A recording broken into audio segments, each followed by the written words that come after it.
Bonjour à tous, je suis Didier Mazier, je vous souhaite la bienvenue, je vous remercie pour votre fidélité à cette chaîne, nous sommes de plus en plus nombreux, et c'est grâce à tous ceux qui, 1, s'abonnent, 2, affichent les notifications pour pouvoir recevoir en temps réel des informations sur nos parutions, et puis ensuite, c'est grâce à tous ceux, et je suis sûr que vous en êtes, et si vous n'en êtes pas, il va falloir en être, partagent ces vidéos sur les réseaux sociaux, sur YouTube, évidemment, mais également sur Facebook, sur Instagram et sur le réseau professionnel LinkedIn. Je vous rappelle que sur LinkedIn, il y a également LinkedIn Learning, auquel vous pouvez accéder quand vous avez un compte premium, et vous pourrez visionner toutes mes formations, en particulier sur tout ce qui est marketing digital.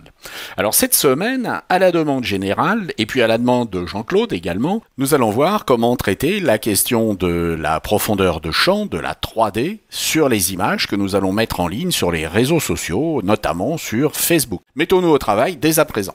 Si nous regardons ces deux photos, nous constatons que lorsque nous manipulons la première, il y a des déformations car une partie du fond a été considérée par la carte de profondeur comme faisant partie du véhicule, alors que ce n'est pas le cas sur la gauche. Nous avons donc réalisé ces deux photos avec deux méthodes différentes. Nous allons commencer par voir la première qui est la méthode des feignants. Les feignants vont se rendre directement sur ce site 3dphoto.io uploader index.html et vont choisir un fichier sur leur ordinateur. Ils vont ensuite envoyer ce fichier, faire un upload. En étant un petit peu patient, alors cela peut prendre de 5 à 10 secondes. Et vous voyez qu'il y a ici le fichier qu'ils ont envoyé, et ici il y a l'image de profondeur qui a été générée. Si nous ouvrons cette image dans un nouvel onglet, vous vous rendez compte qu'effectivement, dans les mêmes teintes de couleurs que le véhicule, vous avez cette partie du fond qui a été embarquée. Il suffit d'enregistrer cette image à l'intérieur de votre dossier, et puis sur Facebook, vous allez créer une publication en ajoutant à votre publication une photo vidéo. Et vous allez ajouter les deux éléments, c'est-à-dire votre voiture que vous aviez uploadée et puis l'image que vous avez downloadée. Vous remarquez que le nom du fichier doit être exactement le même avec, pour la carte de profondeur, un underscore suivi de depth, D-E-P-T-H, qui signifie profondeur en anglais. Vous sélectionnez donc ces deux éléments et vous ouvrez vos photos. Dans un premier temps, Facebook va ouvrir les deux photos et puis après un léger temps d'attente, il va comprendre qu'il s'agit d'une carte de profondeur et il va créer la photo 3D. Votre photo s'affiche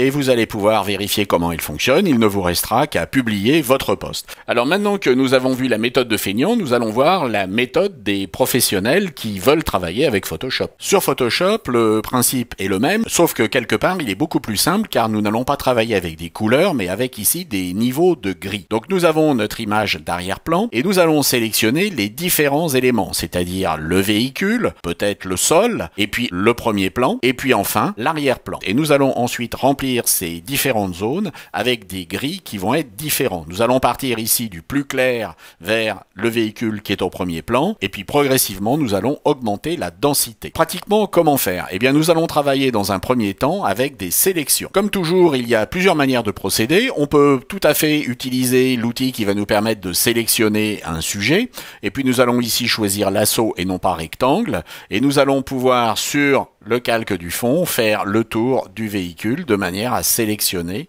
ce véhicule. Ces sélections devront de toute façon être affinées une fois que ça sera fait. Et vous voyez que nous avons notre sélection.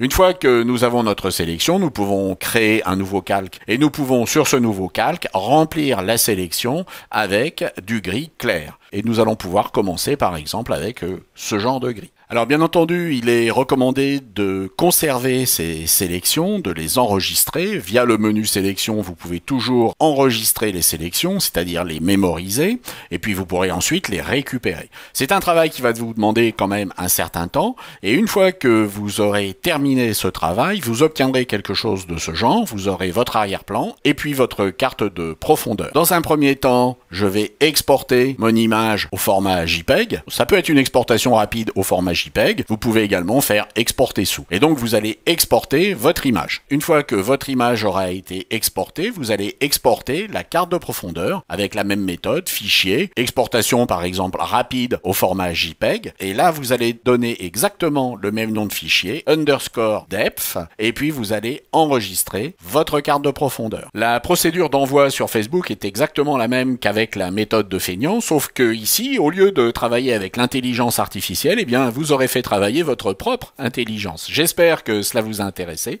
et puis je vous dis à la semaine prochaine. Au revoir.